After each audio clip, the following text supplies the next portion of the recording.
الكريم أما بعد فأعوذ بالله من الشيطان الرجيم بسم الله الرحمن الرحيم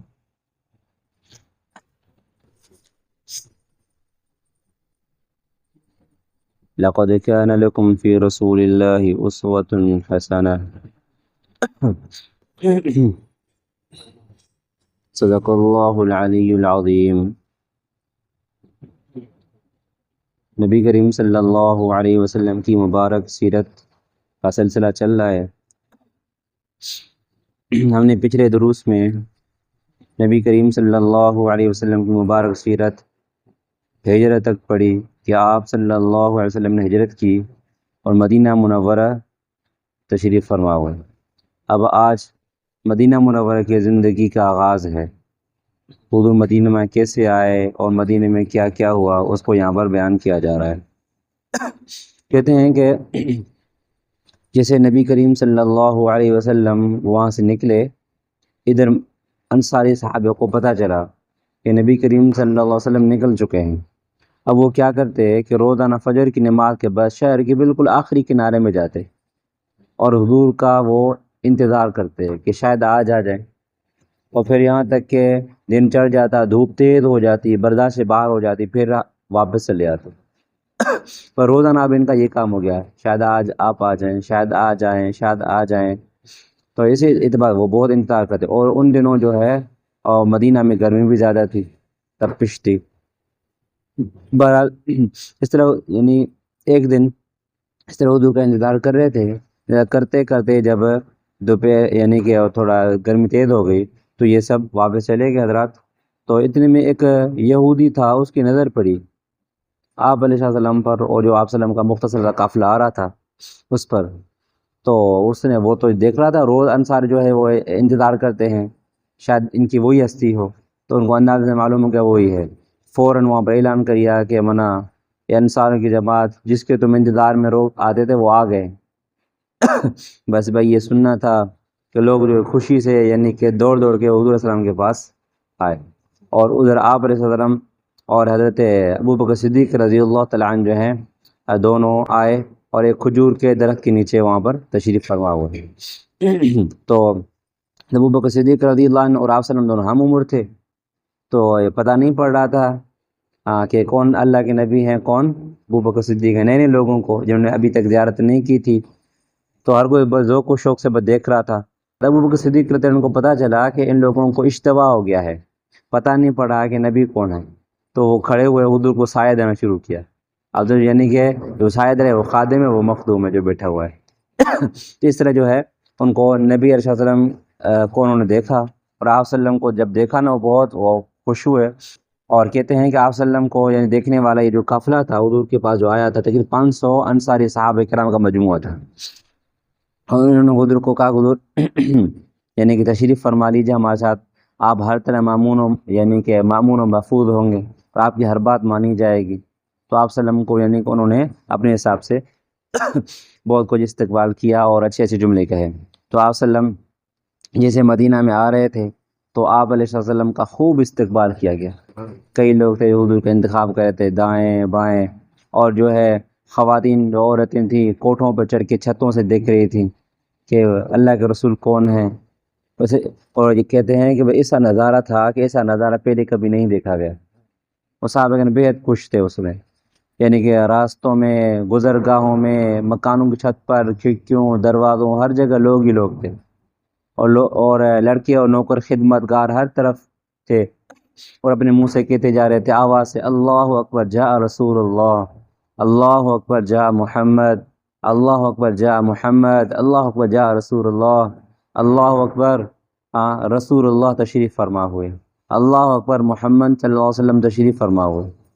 تو یعنی کہ اتنے وہ صحابہ کرام خوش تھے، اور خوشی کا یہ منظر وہ دیکھ رہے تھے۔ اس طرح خوشی کا موقع ہم نے اس سے پہلے نہیں دیکھا تھا،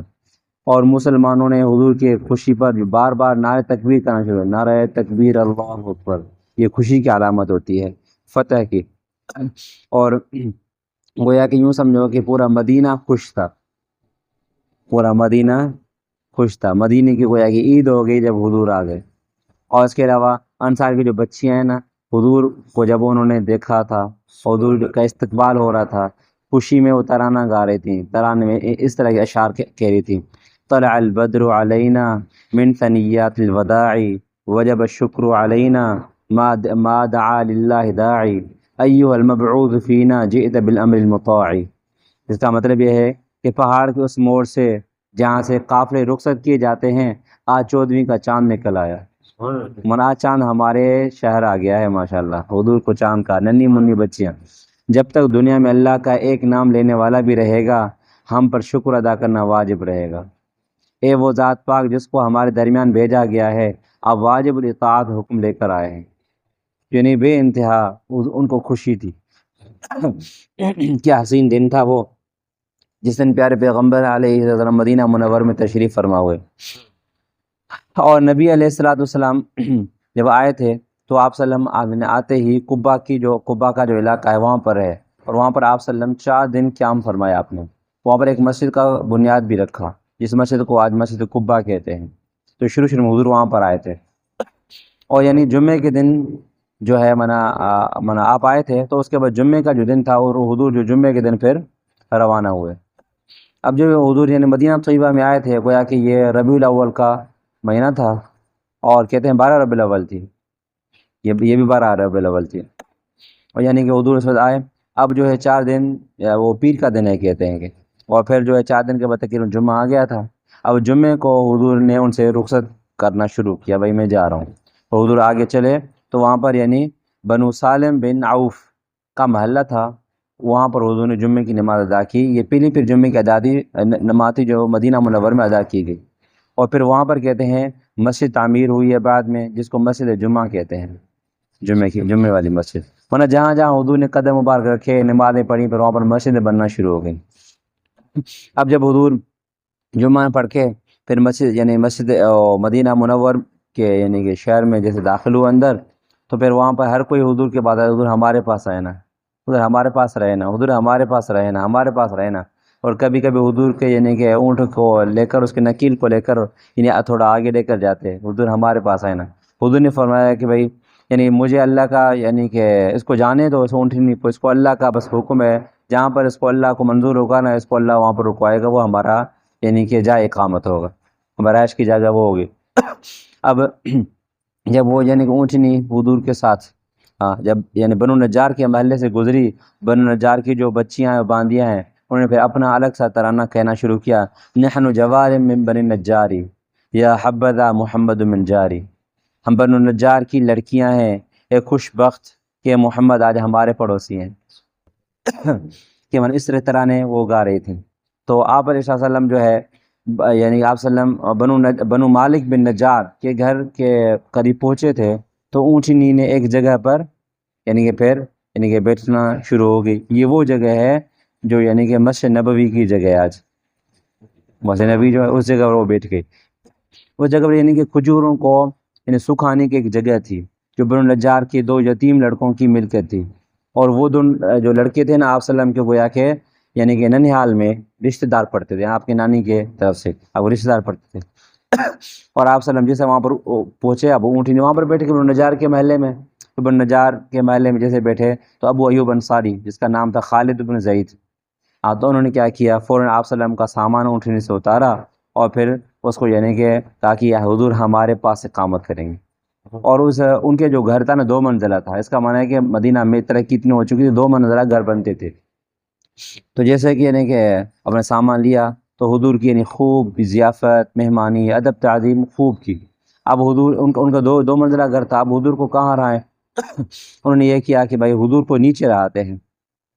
حضور کو نیچے رہاتے ہیں، حضور کو نیچے یعنی کہ گھر دیا، خود جو ہے اوپر شفٹ ہو گئے، خود اوپر جیسے شفٹ ہو گئے۔ اور پھر ان کو لگا کہ بھائی بعد میں کچھ دنوں بعد بھائی یہ تو ہمارا بے ادبی تو نہیں ہے، حضور نیچے اور ہم اوپر۔ تو حضور کو کہا کہ حضور ہم اوپر اور آپ نیچے، یہ مناسب نہیں لگ رہا۔ حضور نے فرمایا کہ ہمیں جو ہے نا یعنی کہ نیچے رہنا پسند ہے، کیونکہ ہمارے پاس مہمان آتے جاتے ہیں، ہماری راحت بھی اسی میں ہے، ہمارے مہمانوں کی راحت بھی اسی میں ہے کہ ہم ایسا کریں۔ تو آپ صلی اللہ علیہ وسلم پھر نیچے رہنا پسند کیا۔ اور ابو ایوب انصاری کتنے بڑے امیر نہیں تھے، اس کے باوجود اس نے اپنے حساب سے جو کچھ حضور کی خدمت پہنچی تھی اس نے کی، اور حضور کے بعد کھانا بھی بیچتے تھے، خاص کر حضور رات کا کھانا حضور کے پاس بھیجتے، اور حضور کے گھر سے جو کچھ بچتا تو خود اور اپنی بیوی ایوب، خود ابو ایوب، بیوی ایوب ساتھ میں مل کر کھاتے تھے۔ کیا خوش نصیبی تھی کہ حضور کا بچہ وہ کھانا انہوں صحابہ کرام کھاتے تھے۔ اور اس کے علاوہ کہتے ہیں ایک بار ان کا مٹکا ٹوٹا، تو مٹکا جیسے ٹوٹا تو فوراً اس کا اوپر کا جو فرش تھا اور اس میں جو ہے پانی پھیل گیا، تو اب انہوں نے کہا کہ اب یہاں پر پانی رہنے دیا جائے گا تو نیچے ٹپکے گا، تو پھر حضور کا یہ نہیں ہے، حضور کو بے آرامی ہو جائے گی، کچھ کیا جائے۔ ان کے پاس بیچاروں کے پاس ایک ہی چادر تھی، پوری چادر کو جو ہے اس کے گیلا کیا کہ وہ پانی ہمارا چادر چوسے، حضور کو یعنی تکلیف نہ ہو، اتنی انہوں نے بنا قربانی کی خوب۔ تو بہرحال تو یعنی نبی علیہ السلام نے یعنی کہ ان کے گھر میں رہے کچھ، اور اس کے بعد حضور نے جو ہے یہ دو بچوں کا، دو یتیم لڑکوں کا جو زمین تھی یہ، تو حضور نے فرمایا کہ میں نے اس کو لے لوں اور مسجد تعمیر کروں کہ لوگوں کی آسانی ہو۔ تو انہوں نے کہا کہ حضور ہم فری میں دیتے ہیں، للہ فی اللہ دیتے ہیں۔ حضور نے فرمایا للہ فی اللہ نہیں چاہیے، میں پیسوں سے خرچ لوں گا، یتیم بچے ہیں کیسے فری میں لے لوں؟ تو حضور نے پیسے دیے، پھر وہ زمین انہیں خریدی، اور اس پہ حضور نے جو ہے مسجد نبوی کی تعمیر شروع کی۔ صحابہ کرام جو ہے اینٹیں لاتے، گارے لاتے، مٹی لاتے، حضور خود بھی ان کے ساتھ ساتھ کام کرتے، اور یہ ترانہ گاتے جاتے، اللہم ان الاجر اجر الاخرہ فرحم بالانصار والمہاجرہ، اللہ یعنی کہ اجر تو بس آخرت کا اجر ہے، اللہ انصار کو بھی، انصار پر بھی رحم فرما، مہاجرین پر بھی رحم فرما۔ اور آپ علیہ السلام یوں جو ہے نا تقریباً یعنی کہ 7 ماہ یا ایک روایت کے مطابق 10 ماہ ابو ایوب انصاری کے گھر میں رہے۔ اس کے بعد جب تک آپ وسلم کی مسجد بھی بن گئی، مسجد نبوی، اور حضور کے وہاں پر مکان بھی بن گئے جہاں پر حضور اپنے ازواج کے ساتھ یعنی کہ رہیں، اور اس وقت حضور کی یعنی زوجہ تو ایک ہی تھی، بی بی سعودہ، اور اس کے بعد پھر بڑھنی شروع ہو گئی۔ تو بہرحال یہ مکان بن گئے، حضور پہ اپنے مکان میں منتقل ہو گئے، اور پھر اس کے بعد جو ہے مہاجرین وہ بھی یعنی کہ جو مکے میں تھے آہستہ آہستہ وہ بھی آنا شروع ہو گئے۔ اب مکے میں یعنی کہ کوئی بھی گویا مسلمان نہ رہا، بس سب تقریباً آئے، اور اگر رہے تو یعنی کہ وہ بندے رہے یا تو کسی آزمائش فتنے میں پڑے ہوئے تھے، یا تو کافروں نے ان کو قید میں ڈالا ہوا تھا، باقی جو فتنے اور قید میں نہیں تھے وہ سب آئے تھے۔ ادھر الحمدللہ انصار جیسے انہوں نے حضور کو دیکھا اور حضور کی محبت ایسے غالب ہو گئی تو ان کو یعنی کہ سب کچھ بھول گیا، اور انہوں نے کہ یعنی کہ حضور کو دیکھ کر ہی حضور پر جان فدا کر لی اور کلمہ پڑھ لیا، مسلمان ہو گئے۔ اور پھر کیا تھا، انصار تو اپنے یعنی علاقے کے لوگ تھے، ان کے بعد اللہ کی ہر نعمت تھی، مہاجر باہر کے لوگ تھے، انہوں نے اپنی ہر نعمتیں چھوڑی تھیں۔ اب کیا ہے کہ ان دونوں کے اندر مساوات ہونی چاہیے تھی۔ حضور نے کیا کیا، دونوں مساوات اور برابری کرنے کی خاطر مواخات یعنی بھائی چارے کا نظام بنایا، بھائی تم آپس میں بھائی بھائی بن کے رہو۔ بھائی بات کا جیسا نام آیا، صحابہ کرام نے، جو انصار صحابہ کرام نے یعنی کہ خوب اپنے آپ کو پیش کیا، حضور ہم بھی راضی ہیں، ہم بھی راضی ہیں، ہمیں بھی کوئی بھائی دے دو نا، ہمیں بھی کوئی بھائی دے دو، ہمیں بھی کوئی بھائی دے دو۔ اتنا یعنی کہ حضور کے حکم پر آگے گئے، اتنا شوق جذبہ تھا حضور کی بات پر۔ تو یہاں تک کہ جب بھائی چاری آ گئی تو بھائی اپنے مکانہ دینا شروع کی، اپنا اثاثہ، مال دولت جو بھی تھا سب اس حضور کے سامنے پیش کیا، اور جن کے حصے میں وہ یعنی کہ ساتھی آ جاتے، بھائی تمہارا یہ بھائی ہے، وہ اس کو سچا مچا بھائی سمجھ لیتا، اور کیونکہ ایمانی بھائی تو تھا ہی، گویا اس کو سچا پکا بھائی سمجھ کے کہتے بھائی یہ میرا مال ہے، اس مال میں سے آدھا تم لے جاؤ۔ اور یہاں تک لوگوں نے کہنا شروع کیا بھائی یہ میری بیوی ہے، یعنی کہ میرے دو بیویاں ہیں، ایک کو کہو تو میں طلاق دے دوں گا، تم ان سے نکاح کرو۔ اور ایک طرف یعنی کہ انہوں نے اپنی طرف سے یعنی اسی قربانی اور دی اور ایسا اثار پیش کیا کہ اس کا یعنی ملنا مشکل ہے۔ اور دوسرے مہاجرین کو جیسے کہا جاتا آپ آدھا لے لو، لیکن ہمیں صرف بازار کا راستہ دکھاؤ، ہم خود کمائیں گے انشاءاللہ، آپ نے گھر دیا یہ بہت ہے بس۔ اور ان کی پھر استغنا خودداری، دونوں نے حد سے بڑھ کر گویا کہ قربان دی، ایک نے یعنی کہ قربانی اثار کی دی، ایک نے استغنا کی۔ تو بہرحال اس طرح یعنی کہ حضور نے ایک یعنی کہ بہت عالی شان مواخات قائم، بہت بڑی مثالی یعنی کہ مواخات اور بھائی چاری تھی، اس جیسی بھائی چاری یعنی دنیا کی تاریخ میں نہیں نظر آتی۔ اور اس کے بعد آپ علیہ السلام نے یعنی کہ دستاویز ایک لکھا، جس دستاویز میں چونکہ مدینہ کے لوگ مسلمان تھے، مہاجر انصار کے اندر بٹے ہوئے تھے، اور دوسرا کافر جو تھے یہودی تھے، اور یعنی کہ یہ مسلمانوں کی سرزمین ہو چکی تھی اور کافر باہر کا تھا، گویا کہ وہ ذمہ تھا۔ اب اس کے لیے امن اور معاہدے کے بارے میں دستاویز ہونی چاہیے کہ منا جس کے بعد میں لکھا جائے کہ بھائی تمہارے یعنی کہ مال محفوظ، تمہاری جائیداد محفوظ ہوں گی، بشرطے کہ تم ہمارے ساتھ صحیح رہو گے، تو ہمارے ذمہ میں رہو گے تو پھر ٹھیک ہے، اور یعنی کہ ہمارے ساتھ چھیڑ خانی نہیں کرو گے، اور اس کے علاوہ تم اپنے مذہب پر بری رہو، ہاں لیکن صحیح طریقے سے چلو گے تو پھر تمہارے مال اور تمہارے اولاد، تمہاری جائیداد، ہر چیز کی حفاظت ہماری ذمہ داری ہے۔ جیسا کہ ذمیوں کو کہا جائے ہمارے ملکوں میں بھی، جو اسلامی ملکوں میں جو کافر ہوتے ہیں اس کی ذمہ داری پوری ہمارے مسلمان اٹھائی ہوئی ہوتی ہے۔ اور مدینہ منورہ کے اندر یہ تھا کہ منا جب حضور آئے نماز تو وہاں پر بھی پڑھتے تھے، اور پھر جب وہاں پر نماز پڑھتے تھے نا، پھر نماز کے لیے کوئی خاص اعلان نہیں ہوتا تھا۔ اب جب یہاں پر آئے پورا نظام تھا، نظام کے مطابق نماز پڑھتے تھے، جماعت سے باقاعدگی کے ساتھ نماز پڑھتے، حالانکہ جماعت وہاں پر بھی تھی، یہاں پر باقاعدگی کے ساتھ جماعت ہونے لگی، تو بھئی جماعت جب پڑھتے ہیں تو پھر اس کے لیے لوگوں کو بلائیں کیسے؟ کوئی تو طریقہ ہونا چاہیے۔ تو آپ صلی اللہ علیہ وسلم نے اپنے صحابہ کرام کے مجلس شورا بٹھائی، اور پھر لوگوں سے مشورہ مانگا کہ بھئی لوگوں کو نماز کی طرف کیسے بلایا جانا چاہیے۔ ہر کسی نے اپنا اپنا ایک مشورہ دیا۔ کسی نے کہا کہ یہودی جس طرح کرتے ہیں نا، وہ گھنٹ بجاتے ہیں، اس طرح کرنا چاہیے۔ کسی نے کہا نا کو جو عیسائی کرتے ہیں نا تو وہ بجایا جائے۔ کسی نے کہا کہ وہ جو مجوسی کرتے ہیں نا، جو یعنی آگ استعمال کرتے ہیں، بس آگ جلائی جائے، آگ کا دھواں لوگ دیکھیں، بس سمجھے نماز کا ٹائم ہو گیا ہے۔ حضور کو کوئی بھی پسند نہیں آیا۔ حضرت عمر فاروق نے یعنی کہ کیا کہ حضور ایسا کریں، کوئی بندہ مقرر کریں، اور جو یعنی کہ یہ اعلان کرتا پھرے یعنی گلی کوچوں میں کہ یعنی کہ الصلاۃ جامعۃ، الصلاۃ جامعۃ، نماز جمع کرنے والی، نماز جمع کرنے والی ہے۔ حضور کو یہ مشورہ پسند آیا، لیکن اس پر ابھی تک مشورہ نہیں ہوا تھا۔ تو حضور فرمایا مزید بھی اس کے بارے میں دیکھیں۔ تو صحابہ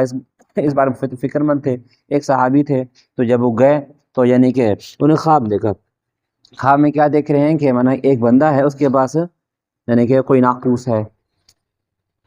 تو وہ یعنی کہ اس نے کہا کہ مجھے یہ دو گے؟ اس نے کہا بھئی کیا کرو گے تم؟ کہا کہ ہم نماز کی طرف لوگوں کو بلائیں گے۔ کہا کہ اس سے بہتر کلمہ تو میں نے سکھاؤں۔ کہا اچھا ہے تو ہم سکھائیں۔ اس نے سکھایا اللہ اکبر، اللہ اکبر، اللہ اکبر، اللہ اکبر، اذان کا کلمہ پورے سکھا دیے، اور اس کے علاوہ یعنی کہ اقامت کے کلمات بھی سکھا دیے، دونوں کلمات سکھائے۔ پھر یہ صحابی جیسے جاگے، بس دوڑے حضور کے پاس ہے۔ حضور نے خواب میں اس طرح دیکھا ہے۔ حضور نے تائید فرمائی کہ ہاں یہ اعلان صحیح ہے، یہ اعلان کرنا چاہیے، اور فرمایا کہ تم یعنی بلال کو کہو کہ وہ اذان دے، کیونکہ شاید وہ صحابی اس وقت بیمار تھا، اس کی آواز بھی بلند نہیں تھی، ورنہ اسی سے کہلوایا جاتی، کیونکہ یہ اعزاز دیکھنے کا اعزاز اسی کو ہے، تو پھر کہنے کا اعزاز بھی اسی کو دیا جاتا۔ لیکن حضور نے فرمایا بلال کو القاء کرو، اس کو یعنی کہ سکھاؤ کہ وہ کہے۔ بلال نے سب سے پہلے جو ہے اذان کہی، اور یعنی کیا میٹھی سریلی آواز تھی، شاید فجر کا ٹائم تھا، اور پورے یعنی مدینہ کے کونے کونے میں آواز پہنچی تھی، اذان پہلی بار کیا یعنی کہ سکون کا ماحول تھا، تو یعنی کہ لوگ دوڑے آئے۔ سب سے پہلے عمر فاروق رضی اللہ عنہ آئے، حضور جو یعنی کہ اس صحابی نے آپ کو خواب کا واقعہ بتایا ہے، ایسا خواب میں نے بھی دیکھا ہے، میں نے بھی اس طرح کا دیکھا تھا، دوسرے صحابہ کرام نے بھی اس طرح دیکھا تھا، پر یہ اعزاز، خواب دیکھنا اعزاز، اور حضور کو سب سے پہلے بتانے کا اعزاز اس صحابی کو تھا، جس کا نام عبداللہ بن زید بن عبد ربہ نام تھا، اور سب سے پہلے اذان کہنے کا اعزاز حضرت بلال رضی اللہ تعالیٰ عنہ کو تھا، جو حضور کا یعنی مؤذن تھا، سب سے پہلا مؤذن، اور یعنی کہ قیامت تک آنے والے سب مؤذنوں کا وہ سردار ہے۔ اور یہ بڑا اعزاز ہے کہ جنت میں حضور کے ساتھ جائے گا، حضور کی اونٹنی کے مہار ان کے ہاتھ میں ہوگی، گویا کہ جنت میں پہلا وہی جائے گا، داخل ہوگا۔ تو بہرحال اس طرح یعنی کہ ایک نماز بھی شروع ہوگی، لیکن باقاعدہ اذان کے ساتھ نماز کی شروعات ہو گئی۔ اور جو اب مکے میں مدینے میں حضور آئے تھے، تو اس سے پہلے مکے میں جو تھے نا، وہاں پر منافقت نہیں تھی، وہاں پر منافقت نہیں تھی، کیونکہ وہاں پر جو تھا نا یعنی کہ دو طاقتیں تھیں، ایک اسلامی طاقت، دوسرے مشرکین کی، لیکن مشرکوں کا غلبہ تھا مسلمانوں پر، تو یعنی ایسی صورت میں منافقی کا تو یعنی کہ ہو ہی نہیں سکتا سوچ وچار۔ لیکن جب مدینہ منورہ میں آئے تو مدینہ منورہ میں دو برابر کی طاقتیں تھیں، ایک ادھر کفار کی طاقت اور ادھر ایک صرف مسلمانوں کی طاقت، اب دو طاقتیں برابر ہو گئی نا۔ اب بیچ میں ایک ایسی پارٹی یعنی کہ آ گئی جو یعنی کہ کبھی مفاد کی خاطر ان سے رابطہ کرے، کبھی مفاد کی خاطر ان سے رابطہ کرے، ہاں کبھی میں نے بھائی اگر یہ جیتے تو ان سے لے لوں، ہاں وہ جیتے ان کے ساتھ ان سے لے لوں، تو وہاں سے پھر منافقی پیدا ہو گئی۔ اور پھر لوگ یہ یعنی کہ سن پہلی ہجری ہے، اب ہجری کا آغاز یہاں سے ہوا ہے، حضور نے ہجرت کی۔ اور پھر ہوا یہ مکہ مدینہ منور کے اندر یعنی کہ جو بڑے قبیلے، جیسا ہم نے پڑھا تھا کہ یعنی کہ انصار کے تھے، اوس اور خزرج، اب جنگ بعاث ان کی پہلی ہوئی تھی، یعنی کہ حضور کی ہجرت سے تقریباً پہلے، یعنی سن 5 نبوی میں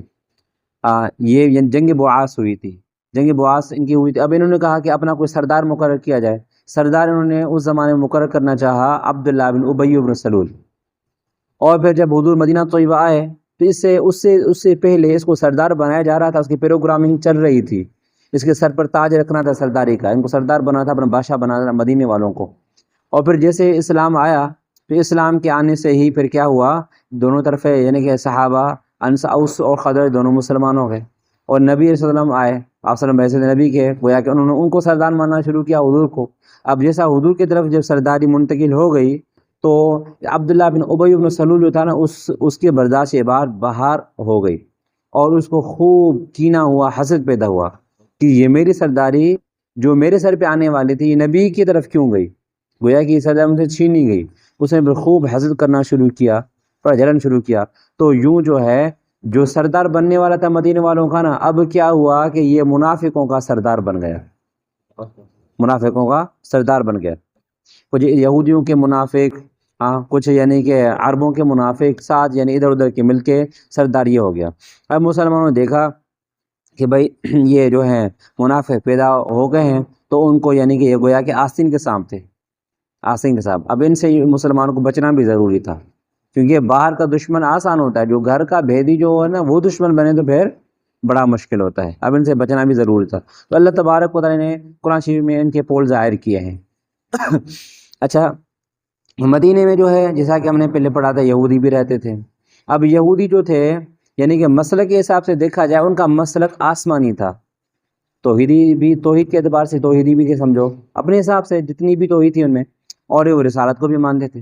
اب یعنی کہ جب نبی علیہ السلام مدینہ طیبہ میں آئے تو یعنی کہ ہونا یہ چاہیے تھا کہ یہ حضور کی طرف سے حضور کی طرف سے ہو کر حضور کی طرفداری کریں،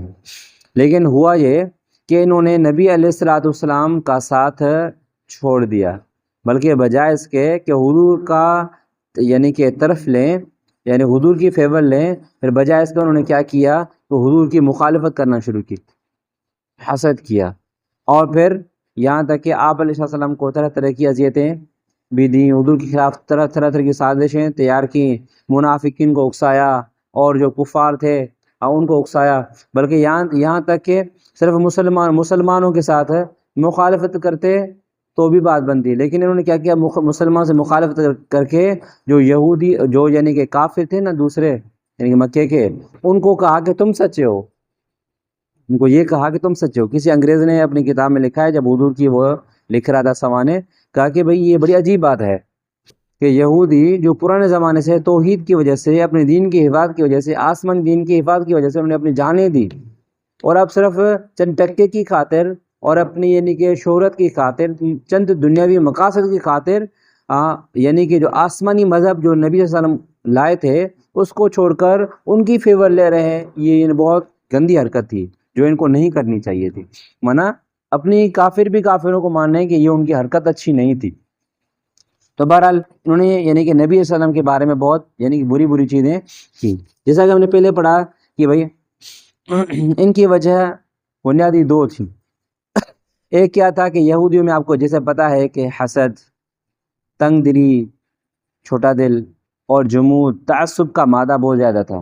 دوسری طرف ان کے عقائد باطل تھے، ان کے اخلاق گھٹیا پن کے دردوں تک پہنچ چکے تھے، اور اس کے علاوہ جیسا کہ ہم نے قرآن کے مطالعے سے پڑھا ہے کہ بھئی یہ اپنے نبیوں سے جنگ کرتے تھے، نبیوں کی دعوت کا مقابلہ کیا کرتے تھے، نبیوں کو شہید کر لیتے تھے، نبیوں سے عناد دشمنی رکھ لیتے تھے اور راہ حق سے روک لیتے تھے، اللہ تعالیٰ پر بھی جھوٹ باندھ دیتے تھے، دولت سے بے پناہ یعنی عشق کا معاملہ رکھتے تھے، عشق کی چاہت دولت کے ساتھ، اور یعنی باوجود اس کے کہ بھئی تمہیں سودی کاروبار نہیں کرنا پھر بھی کرتے تھے، ناجائز مال نہیں کھانا کھاتے تھے، اور حرام مال شوق سے کھاتے تھے، اور اپنی کتاب آسمانی اور اس میں یعنی کہ اپنی مرضی سے رد و بدل کیا کرتے، ترامیم کیا کرتے تھے، اور پھر زندگی پر حد سے زیادہ مرتے تھے، اور یعنی کہ اپنی قومی نسلی خصوصیات بس کہ بھائی ہماری جو قوم ہے نا بس ہم ہی ہیں، بس ہم ہی، ہماری قوم، ہماری ذات، بس اسی میں بس وہ خوش تھے۔ اس طرح کی اس میں یعنی کہ عادتیں تھیں جن کی وجہ سے انہوں نے آپ علیہ السلام کے ساتھ یعنی خوب حسد رکھا، اور آپ صلی اللہ علیہ وسلم کے سامنے بھی حضور کو جھٹلاتے تھے اور طرح طرح کی وہ توہین آمیز باتیں کیا کرتے تھے اور حضور کو جھٹلاتے تھے۔ تو بہرحال بڑی بدتمیزی کے بہت سے معاملات انہوں نے کیے ہیں۔ بس اس جو ہے مدینہ کے ان دنوں کے اندر پھر ایک معاملہ یہ بھی ہوا کہ بھئی یعنی کہ نبی صلی اللہ علیہ وسلم جیسے تشریف فرما ہوئے نا مدینہ طیبہ میں، تو یعنی آپ صلی اللہ علیہ وسلم نے مدینہ طیبہ میں آتے ہی یہ حکم فرمایا کہ اب جو ہے نا نماز پڑھتے ہوئے منہ کیا جائے گا بیت المقدس کی طرف۔ ہمارا قبلہ جو ہے بیت المقدس ہے۔ تو جو مہاجرین صحابہ کرام مکے میں ساری عمر مکے میں کعبۃ اللہ کی عبادت کیا کرتے تھے، کعبۃ اللہ کی طرف یعنی کہ چہرہ کر کے عبادت کیا کرتے تھے، اب جب ان کو حکم ملا کہ بیت المقدس کی طرف منہ کریں تو ان پر بڑا شاک گزرنا چاہیے تھا، لیکن کیا تھا کہ حضور کا حکم تھا سر آنکھوں پر، کیونکہ ہم اپنی دل کی بات پہ نہیں چلتے، حضور جو بات کریں گے اسی پہ چلیں گے۔ تو حضور نے ان کو فرمایا کہ صرف منہ کرنا ہے تو صرف منہ کرنا ہے۔ تو 1 سال 4 مہینے تقریباً یعنی کہ 16 مہینہ یا 17 مہینہ بیت المقدس کی طرف منہ کر کے نماز پڑھی گئی تھی۔ اور اس میں بظاہر یہودی بھی خوش ہو رہے تھے کہ دیکھو محمد صلی اللہ علیہ وسلم جو ہے نا بیت المقدس کی طرف منہ کر رہے ہیں، ان قریب ہمارے مذہب کی طرف آنے والا ہے۔ وہ تو یعنی حسد رکھتے تھے نا، ان کی سوچیں گھٹیا سوچیں ہوتی تھی۔ اور پھر کیا ہوا، جب حضور کی چاہت آخر یہ تھی کہ اللہ بس اب جو ہے نا قبلے کو تبدیل کر کے اس کو قبلہ بنایا جائے کعبۃ اللہ کو، آخر اللہ تبارک و تعالیٰ کی منشا بھی یہی تھی۔ پھر جو ہے کعبۃ اللہ بیت المقدس کی طرف قبلے کو تبدیل کر کے پھر کعبۃ اللہ کو جو ہے قبلہ بنایا گیا قیامت کے دن تک۔ تو اب ہمارا قیامت کے دن تک قبلہ جو ہوگا یعنی کہ کعبۃ اللہ ہوگا۔ اور مدینہ منور میں جب صحابہ کرام تھے مسلمان، تو وہاں پر جو قریش تھے نا وہاں کے مکہ کے، انہوں نے کہا کہ مسلمان وہاں پر جا چکے ہیں، اب وہاں پر مسلمان رہیں گے تو پھر کیا ہوگا کہ مسلمان وہاں پر رہ کر اب یعنی کہ مزید بڑھ نہ جائیں، لہذا ان کا راستہ روکا جائے۔ تو پھر کیا انہوں نے چھیڑخانی شروع کر دی مسلمانوں کے ساتھ۔ تو شروع میں انہوں نے چھیڑخانی شروع کر دی، مسلمانوں بھی جب برداشت کیا تھا جب وہاں پر تھے، اور اللہ تبارک و تعالیٰ کا حکم بھی تھا معاف کرو معاف کرو، اور اللہ نے یہ بھی حکم فرمایا شروع میں صبر کرنے کا، کفو ایدیکم اقیموا الصلاۃ، اپنے ہاتھوں کو روک کے رکھو، من صبر سے کام لو اور جو ہے نماز قائم کرو۔ اور صحابہ کرام کو گویا کہ اللہ تبارک و تعالیٰ مزید پختہ کرنا چاہ رہے تھے اس کو۔ اور پھر جب ان کی مسلمانوں میں طاقت بھی آ گئی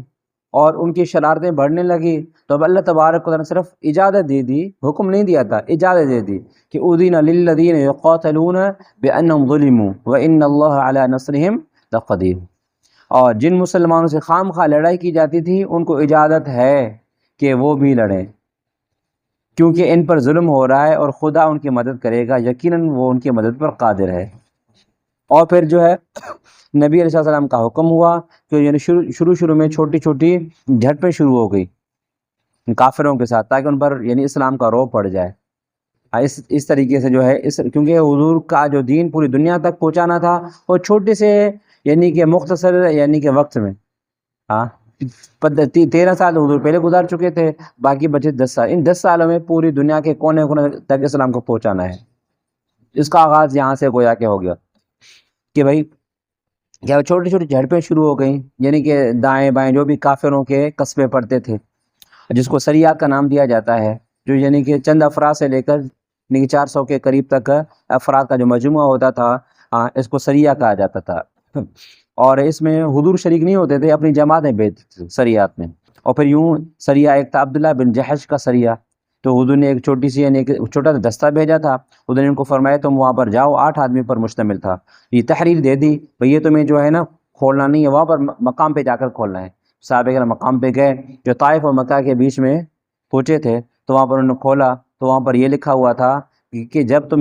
تم یہ خط دیکھ لینا تو آگے بڑھ کر مکہ اور طائف کے درمیان میں نخلستان میں اترنا، وہاں پر کھجوروں کا جو جھرمٹ ہے نا وہاں پر اترنا، وہاں سے قریش کی نقل و حرکت پر نظر رکھنا اور ان کی خبریں ہمارے طرف بھیجتے رہنا،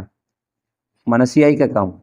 خدا نے ان کو اس دستے کو وہاں پر بھیجا، پھر وہاں پر گئے اور وہاں پر جو تھا یعنی کہ کافروں کا ایک قافلہ آیا تھا، اور پھر مسلمانوں نے کہا کہ کیا کیا جائے، اور پھر آخر میں کیا ہوا کہ یہ بات طے ہوئی کہ بھائی جو ہے ساتھیوں کا آپس میں یعنی کہ 8 ساتھیوں کا یہ بات طے ہوئی بھائی جو ہے ان پر یعنی کہ حملہ کریں گے، اور ماشاءاللہ انہوں نے حملہ کیا،